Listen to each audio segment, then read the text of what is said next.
Four Freedoms painted by Norman Rockwell. Now, these Four Freedoms paintings were done 75 years ago. So this is the 75th anniversary of the Four Freedoms. And of course, I'll have better images of those in a minute. But of course, it's the freedom of speech, the freedom of religion, the freedom from want, and the freedom from fear. Now, we've heard about these freedoms before, haven't we? They're ingrained in our culture, and they're ingrained in our freedoms. So it wasn't just discovered 75 years ago. These freedoms have been around a long, long time, and I'll talk about that in a second. But what about the paintings themselves? And I believe that these paintings, strangely enough, were born out of three tragedies. What were the driving forces behind painting these four freedoms, and what was the little history behind it? The three factors I feel that were most influential was the major war that was fought during the same period of time, 1939 to 1945. A school burns down, and a farmer loses his herd of cows. If 200 years from now, someone looked back, a historian, what were the factors that created this? I think these three factors were certainly aspects of making these paintings come to life.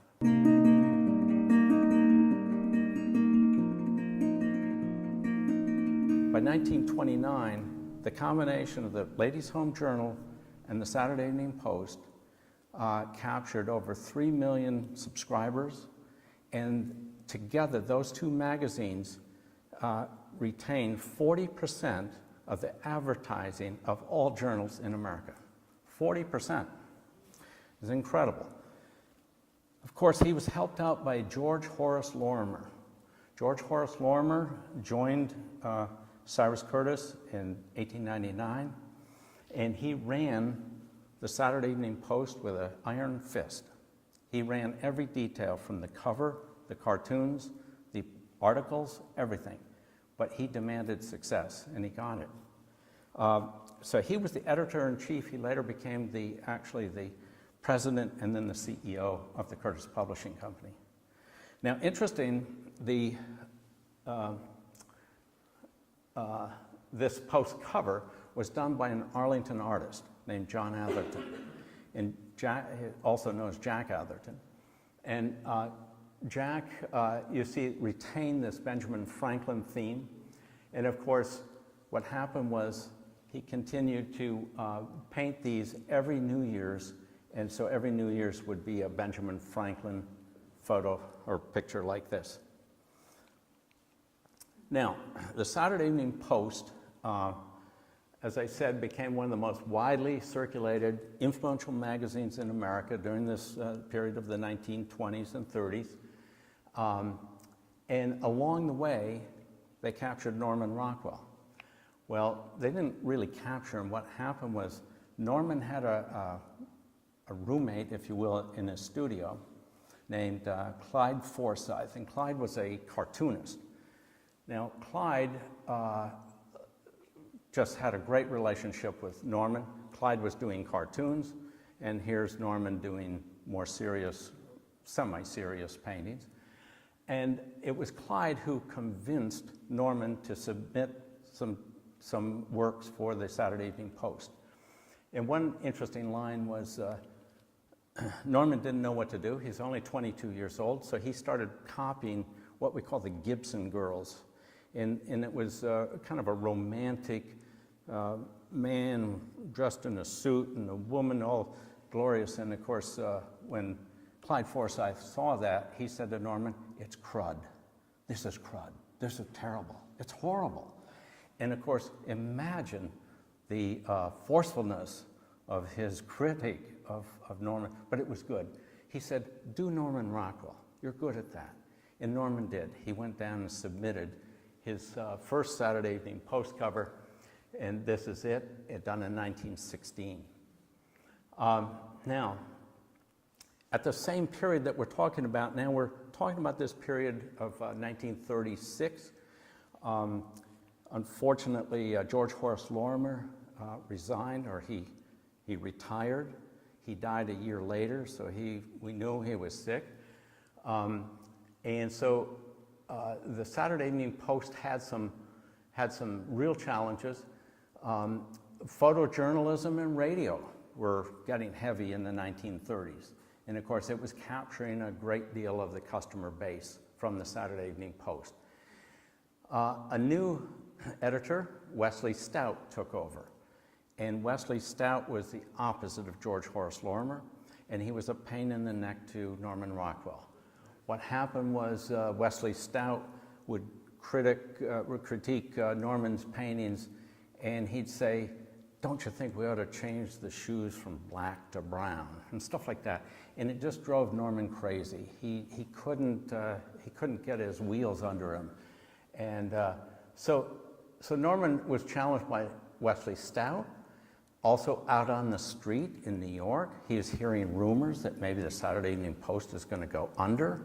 So all of this turmoil was taking place, and it was a very difficult time for Norman. So we're back up to 1936 here, 1936 and 37. It was a tremendously transformative period for Norman Rockwell. And I don't even think he knew what was happening to himself at this time. One thing that happened was the camera. As the camera became more and more a part of the artist toolkit, it was rejected by the purist, and it was rejected by Norman Rockwell himself. And I have a cute thing. I just think I'll read it. I hate to read to the audience, but I think you'll get a kick out of it.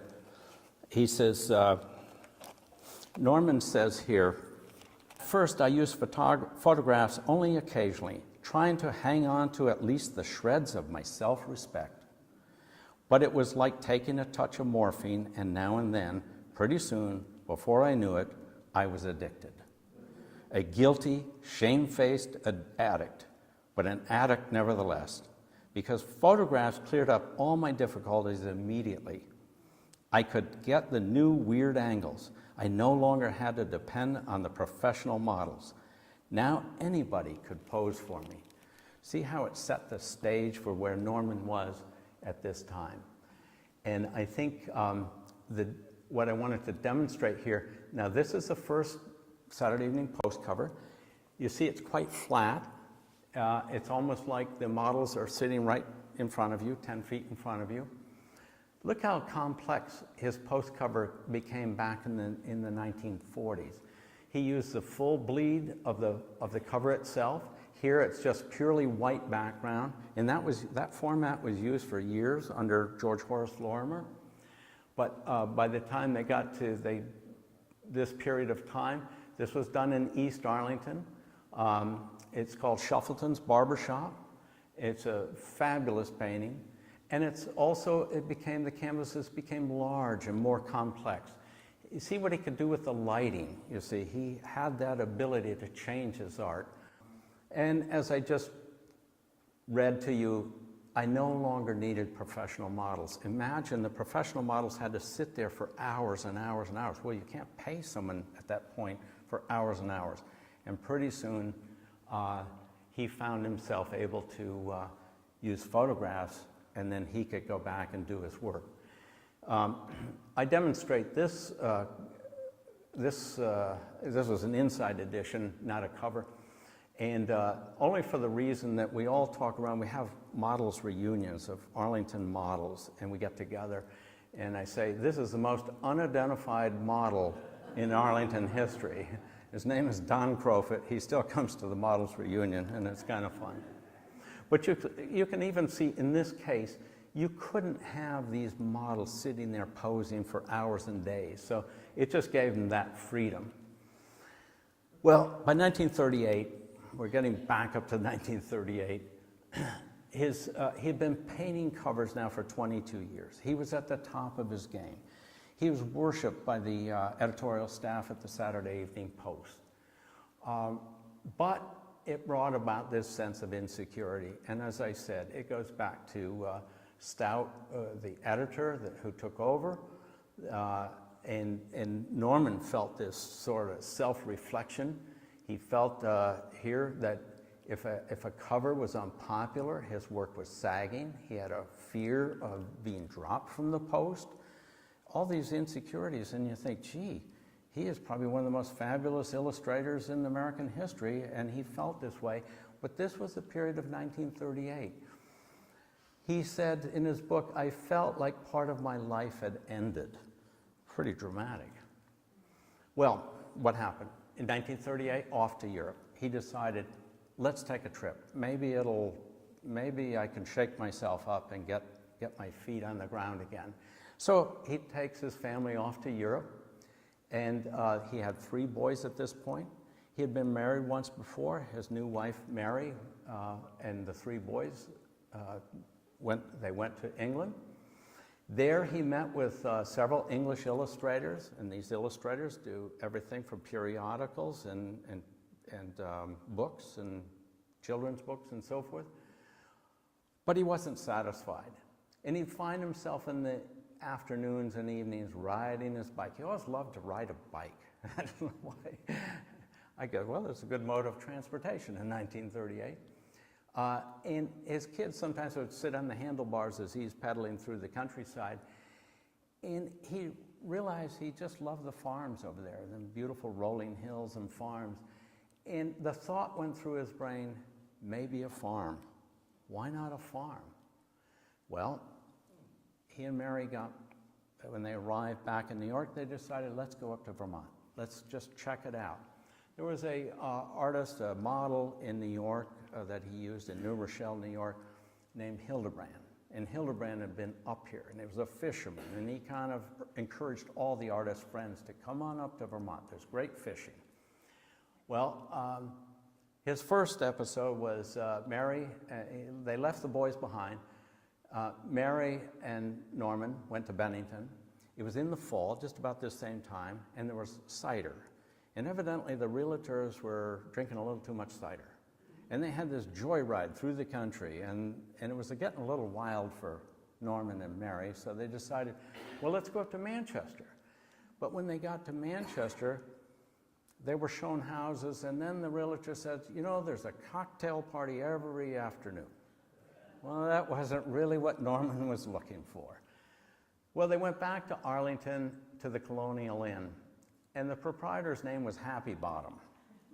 Don't ask me his first real name, but Happy Bottom. I remember this character much later in the years, and walking up and down Route 7. But it was Happy Bottom who introduced Norman to Bert Inman. Now, Bert Inman became the premier realtor of Arlington, and he's the one who basically sold everybody every house in Arlington. Well, they started a search for a farmhouse right there in Arlington. And just to give you a quick glance, what was Arlington like in 1938, 1939? Well, there were some thriving businesses, the Hawley Furniture Company, the Arlington Refrigerator Company. And there were some inventive people from New Jersey named Kendall. And they moved and started a company called Mack Molding. And Mack Molding, as you know, thrives to this day, and it's one of the largest employers in the state of Vermont. Now, Arlington had kind of 3 groups of population in those days. In East Arlington, what we call East Arlington, very quiet community, beautiful old dirt roads, just an excellent place to live. The main street of Arlington looked like this. There was this beautiful inn. Next door was the town hall. And then Martha Camfield Fisher lived in this home. And her niece was Dorothy Camfield Fisher, the writer and author. And then, of course, the Colonial Inn would be further down. But Main Street was a beautiful area. Across the street from the Colonial Inn is the Episcopal Church, St. James Church, and it's still there today, and it looks just like it did 100 years ago. And then you have West Arlington. So you have these 3 pockets. West Arlington, mostly made up of farming communities, at least 14 or 15 farms in that area. Again, looking down into the West Arlington Valley, The covered bridge for West Arlington, and what later became Norman Rockwell's home, is probably about in there. So it's just, but it gives you that flavor for what it looked like in 1938, 1939. Well, the next day, Norman and Bert Inman and Mary went looking for a house. They found this on what we call River Road, and it's going down toward West Arlington. It's on the dirt road side of 313. And it's called the Parsons House, a family named Parsons that owned this for years, this farming community. Here are a couple of barns right here, and here's the Battenkill River. And obviously in this picture, it must have been after they purchased it. There's a great deal of cutting here that I'm sure Norman said, let's get it prepared. This is 1938, and of course, the next year, the following year, they're moving up for the summer. That was the plan, that the Rockwells would move here for the summer. Well, he loved it. He came up to Vermont. The house was not winterized. They were living with wood stoves, trying to maintain, and the winters were brutal in that time. There was many nights of 30 below. But Norman loved it. He fell in love with Arlington. He fell in love with everything. And again, I love the quotes out of this book. It's called Norman Rockwell, My Adventures as an Illustrator, 1960, and it was done with his son Tom. And it's just a beautiful book. So it says, he said, it's like living in another world, more honest one somehow. And I think there was a driving force out of New York in 1939. I think that a lot of things were happening and brewing, perhaps because of the war effort that was getting kindled up. But I think for an artist like Norman, he just loved this. He fell in love with it. And he had another fellow artist named Mead Schaefer, and they kind of moved together, and they both bought places intending only as summer homes. What Norman liked, he said, if Harvey McKee, now Harvey McKee was one of his favorite models, became one of his favorite models. He said if Harvey was taken sick, Jim Edgerton would do his milking. And that's the kind of community that they were living in the times. Now look at, I met 100 or 200 people I wanted to paint. He couldn't find anything down in New Rochelle. Remember, in 1936, he was lost. He thought he was going to be out of business. Now he has, and I think, again, back to the photographic technology. It allowed him now. It just opened up his eyes. He said, ideas were jumping in my brain like trout on the Battenkill at sunset. It's a fabulous time for Norman. And guess what?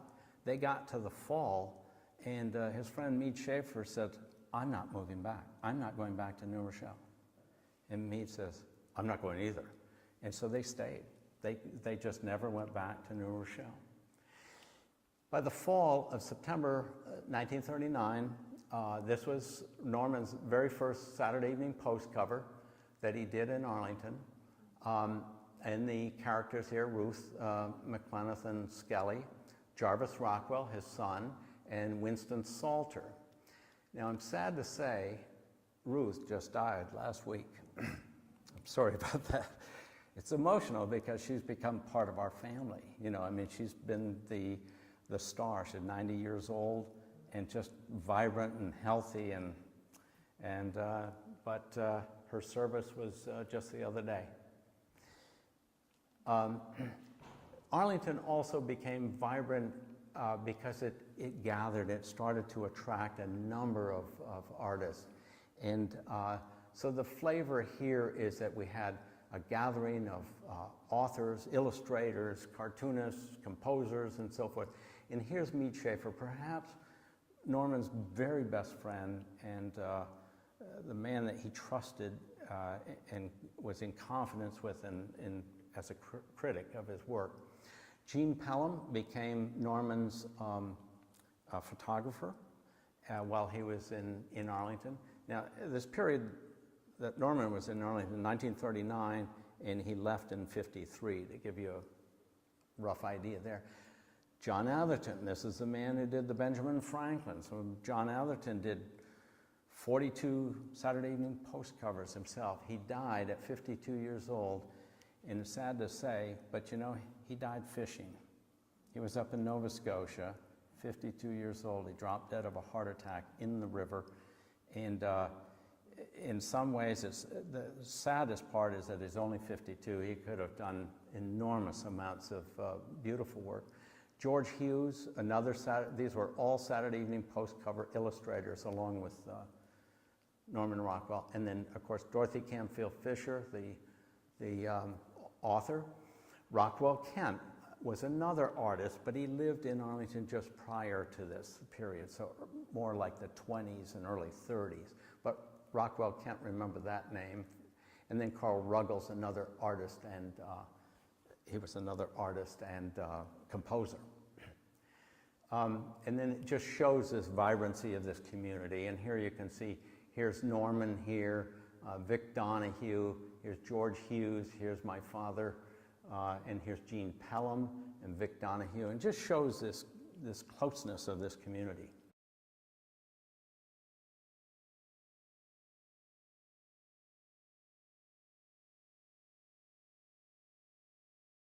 Well, Jim had this farm. Electricity didn't come to West Arlington until 1937. This is 2 years later. Imagine this. Now, Jim lost all but one heifer to a disease called brucellosis. It's a contagious disease. The farming industry of Vermont were scared to death of it because if it got into the milk, it could get transferred, and it was a terrible disease. And if your herd got caught with this, they tested every cow. Jim lost all but one heifer. His whole livelihood was gone. He had no way to earn a living. He had a farm. What was he going to do? Now, Jim was not against schools. Jim was on the school board of West Arlington School. There were 9 district schools in Arlington. And he actually gave property to build a school. So as the story builds, Jim was just lost without an income. Tragedy number 2. On Saturday, November 9th, 1940, the school of Arlington, the Arlington Memorial School, burned down. No one knows what caused it. No one knows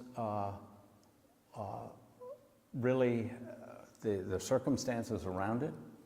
But it caught on fire, and the following morning, this is all that was left. Well, and then, of course, what happened to the kids? No one was injured in the fire, thank goodness. It was on a Saturday. The following week, they took all the different grades, and they filed kids into different homes. And they began conducting classes in homes all around Arlington. They scattered the kids around. And evidently it worked out. About a month later, January 18th, 1941, there was a special town meeting, an emergency town meeting focused on the school. And the question was, should the town appropriate $115,000 to build a new school? An enormous amount of money at the time. And there was discussion led by John Canfield, this is Dorothy Canfield Fisher's relative, Dr. Russell, a man of stature of the town. John Whalen was a moderator. You'll hear those names if you ever go to Arlington. Well, here we go. Jim Edgerton, the farmer, remember the farmer, stood up and he challenged the vote. You know, in a town meeting, the momentum, I call it the momentum, it's everyone kind of leans this way. They all believe this. And then someone over here pulls the crowd back. So there's a little bit of shift back and forth. Well, it was Jim Edgerton who stood up and challenged this vote to build a new school. He was worried about his livelihood. And Norman Rockwell was there, and he just observed. Well, let's move on to tragedy number 3. In Europe, what was going on? I showed you the picture of Vermont early on, but here's what's happening in Europe about the same period of time. In March of 1939, Hitler invades Czechoslovakia. Quite frankly, the Czech government had resigned early on, and it was just a walk in the park. You just walked in and took it. By the following September, Germany invades Poland. So this is what's going on in Europe. Well, what we just learned what was going on in the United States. The following spring, the surrenders of Denmark, Norway, Belgium, Luxembourg, Netherlands, France fell in 6 weeks. Some of these, like Belgium, Luxembourg, fell in 2 days. When France fell, it was the end of May, and it created the famous evacuation of Dunkirk. We had over 300,000 troops stranded on the coast of France, and that was when that famous evacuation took place. But compare and contrast what was going on in our world to what was going on in Europe. Just total devastation. Okay, now 6 months later, 6, 8, 9 months later, in 1941, President Roosevelt delivers the Four Freedoms speech. First is freedom of speech and expression everywhere in the world. The second is freedom of every person to worship God in his own way everywhere in the world. The third is freedom from want, which translated into world terms means economic understandings which will secure to every nation a healthy, peacetime life for its inhabitants everywhere in the world. The fourth is freedom from fear, which translated into world terms means a worldwide reduction of armaments to such a point and in such a thorough fashion that no nation will be in a position to commit an act of physical aggression against any neighbor anywhere in the world. Commit an act of physical aggression against any neighbor anywhere in the world.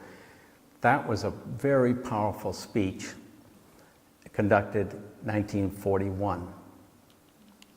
Well, another 7 months go by, and here is Churchill and Roosevelt, and they conclude an Atlantic Charter, which again embraces the forces, and it's another declaration and a commitment by the Allies to pull this together. But this, keep in mind, August of 1941, the United States is not involved in the war yet, technically. But by December 7th, 41, now we're in it.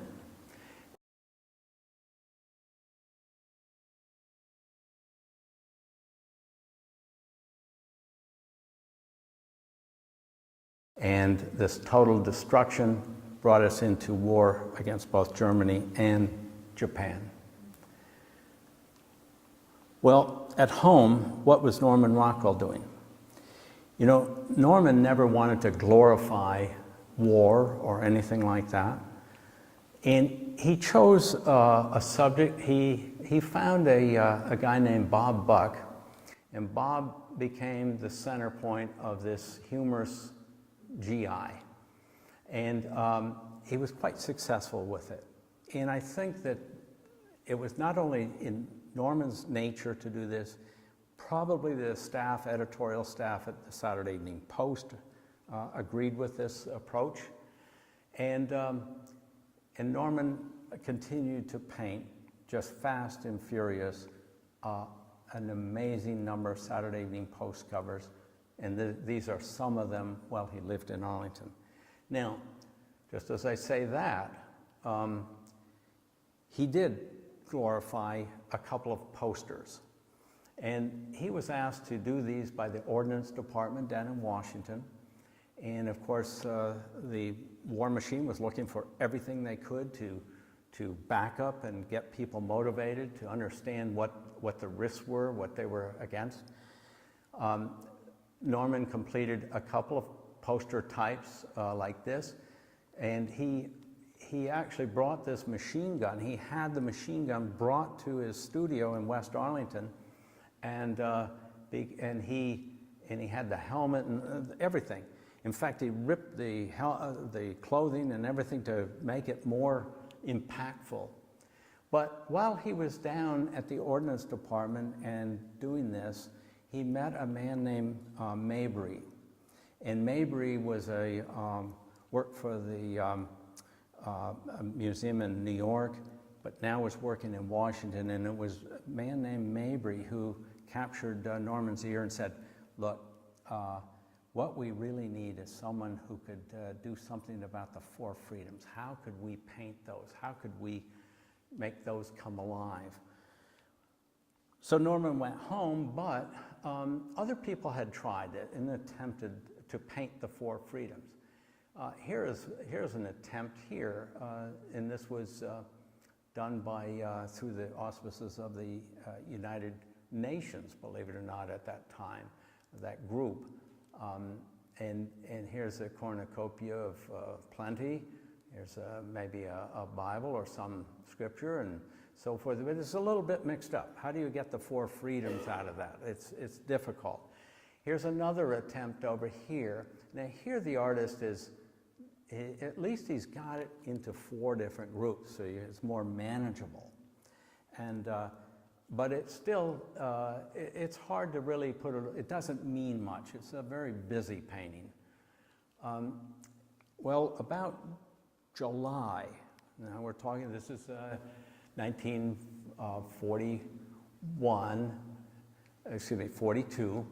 and 1942, about 3 a.m. in a July time frame, Norman wakes up and he hits it with the inspiration. He wakes up, and here he is, the four freedoms. He will paint the four freedoms in everyday language people understand, using my neighbors as models. Well, with that, he was so excited. He went up and woke up his friend Mead Schaefer, who lived up the road, and he told Mead all about it. Mead was excited about it. Mead had his own ideas about posters and things that he could help support the war effort. So the two of them, off to Washington. They take off to the Office of War Information with their charcoal sketches, and what did they receive? Total rejection. When they got down there, they were so excited. They'd taken the train all the way from Vermont to Washington, total rejection. And in fact, one person down there said to Norman, you know, in the last war, we used you guys as illustrators. This war, we're going to use fine artists. And if you can imagine such a slap in the face to someone like Norman Rockwell. On the return trip from their rejection in Washington, they decided to stop over in Philadelphia and meet the new editor, Ben Hibbs, who had taken over from Leslie Stout. This is the new editor of the Saturday Evening Post. So Ben wonders why they're in Washington. What were you guys doing down there? And Norman said, well, he told him the whole story about their visit to Washington, how they were rejected and so forth. And Ben looked at it, he said, let me see them. And Norman spread out the Four Freedoms concept, and Ben said, stop everything. Finish those four paintings. I don't want you to do any more covers, just complete those four covers. And, or the four paintings, I should say. And the same with Mead Schaefer. He gave Mead Schaefer the go-ahead. Complete your work too. And Mead had more descriptive paintings style for the war effort. But back to the studios. They both came back to Vermont. Norman working in his studio. This is one of the very few pictures you'll ever see of this studio, by the way. Mead Schaefer went back to his studio in West Arlington, approximately a little over a mile apart, and both of them went to work. Now, the preliminary versions of Norman's work, some of them are here.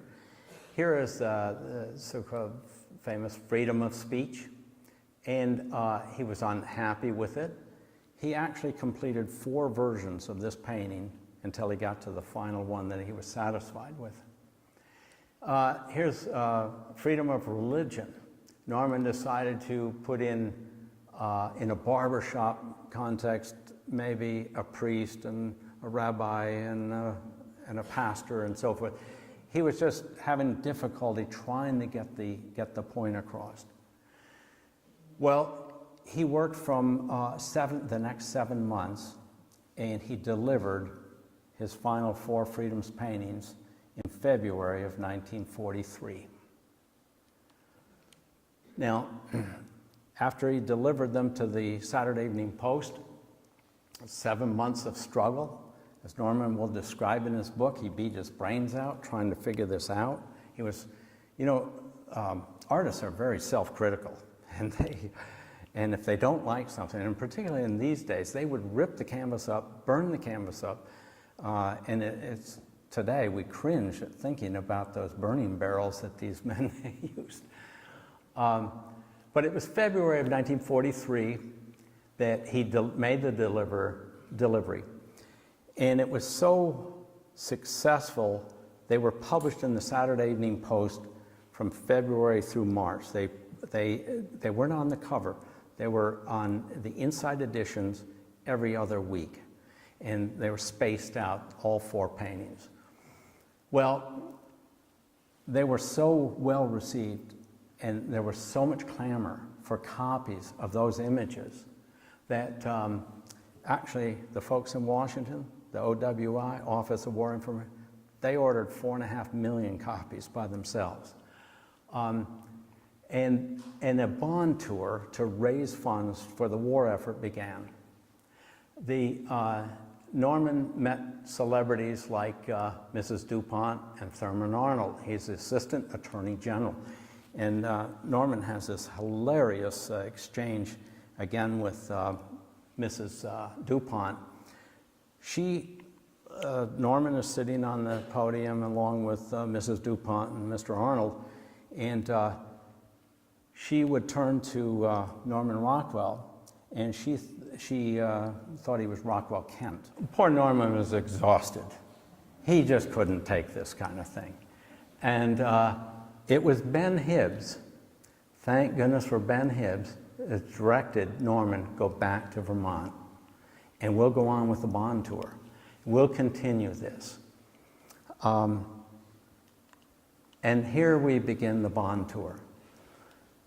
It started in Washington, D.C., and then it would move up to these various cities raising money. It was just a giant fundraising machine for the war effort.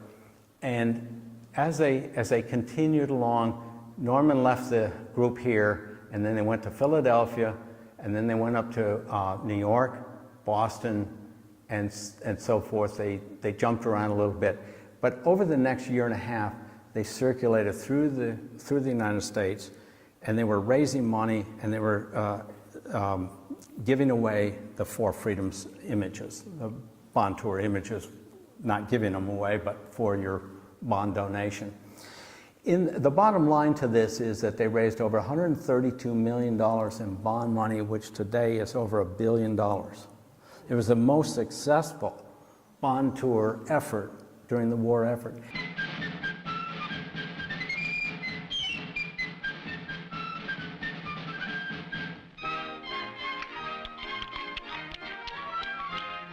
The tall man with a high hat and a whiskers on his chin will soon be knocking at your door, and you ought to be in.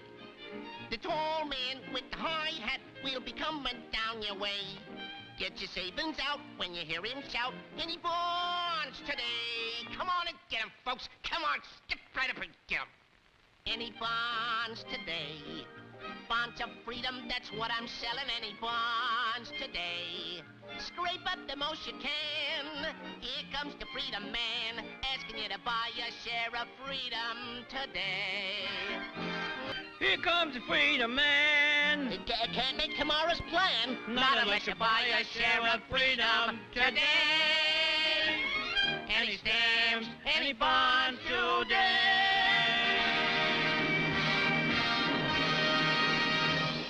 I believe that it wasn't only financially successful, it was emotionally successful. These 4 paintings made people come together. We went back to Benjamin Franklin's day. It's a part of our ingrained, it's part of our society. It's what we're about, these freedoms. It was necessary. It gave us an understanding of what are we fighting for, really, and it was Winston Churchill and Roosevelt who kind of coalesced this idea down and simplified it, but it was Norman Rockwell who put it in a picture that we could all understand. Now, some of the Arlington artists, Arlington models who participated, and these happen to be some pictures, some photographs. I picked this is Shirley Hoisington and her McTurnan, and before she died a few years ago, she let me copy these photographs that she had.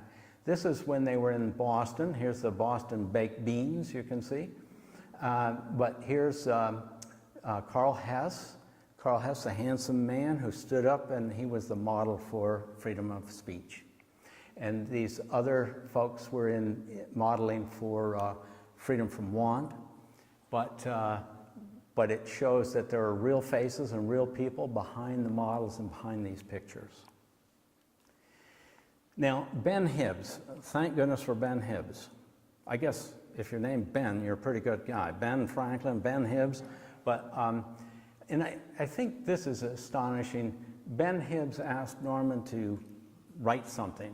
Norman said, I can't write anything about my own paintings. So Ben Hibbs did. The result astonished us all. To me, the paintings are great human documents in the form of a paint and canvas. A great picture, I think, is one which moves and inspires millions of people. The 4 freedoms did and still do. And I think they still do today. Well, a month later, Norman Rockwell's studio burns to the ground. If you can imagine, these 4 freedoms paintings narrowly escaped being done. And I believe if they had not been produced, I wonder how much longer that war effort would have been. But typical Norman, he took it in stride, and he did this picture and this painting for the Saturday Evening Post and made humor of it, actually. In fact, it was so humorous, and imagine he lost everything. He lost his paints, he lost his all his paintings, his collection of costumes, he lost his antiques, he lost his pipe collection, he lost it all. And you know, he just said, I'm going to move on. In fact, he made it sound so good that his friend Meade Schaefer said, I felt like going home and burning down my own studio. Well, by 1945, the war ends. It was a horrible war. 100 million people died in that period of time, all over the world. In Arlington, a new school was built, and it's still there today. And Norman moved next door to his old friend, Jimmy Edgerton. And here's Jimmy Edgerton's house, and here's Norman's. So they were best of friends and inspired by each other, really. I was interested in this story, this period of time, inspired by this book called The 4 Freedoms, written by author Stuart Murray. And it's out of publication, but you can still find it on Amazon. And this one is in publication. You can find this as well. But anyway, these 2 books kind of inspired me about this period of time and this history. But just take a look at these wonderful paintings, and I think If you recall the picture that I showed, one of the preliminary paintings of freedom of speech, you see how busy it was before, and now you focus on that. And what I love about this is it tells that story in any language. And by the way, these Bond tour images were sent overseas, all over, published millions and millions more copies. So people all over the world understand this, and they crave these freedoms as well as we do here in our country. Freedom of worship, again, I think of course Norman hated criticism, but he hated, that's why he was so detailed. But I think he captured this in a way that was easy for everyone to understand. But he was criticized by one man who said, well, you have everybody facing in the same direction.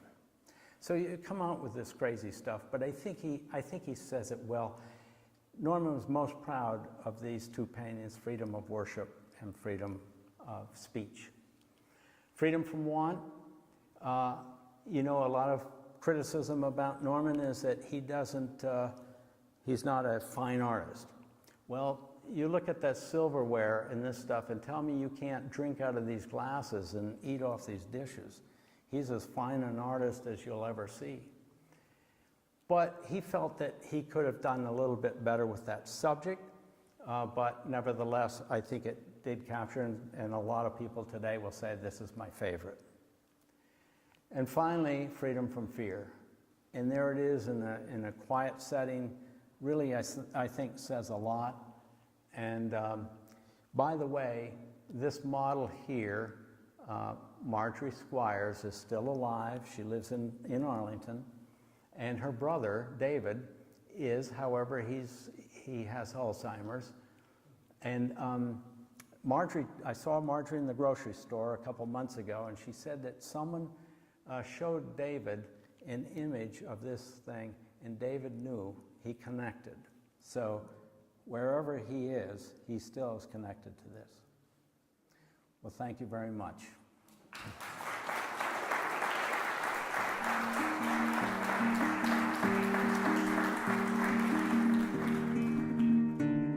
This nation has placed its destiny in the hands and heads and hearts of its millions of free men and women, and its faith in freedom under the guidance of God. Freedom means the supremacy of human rights everywhere. Our support goes to those who struggle to gain those rights and keep them. Our strength is our unity of purpose to that high concept that can be no end save victory.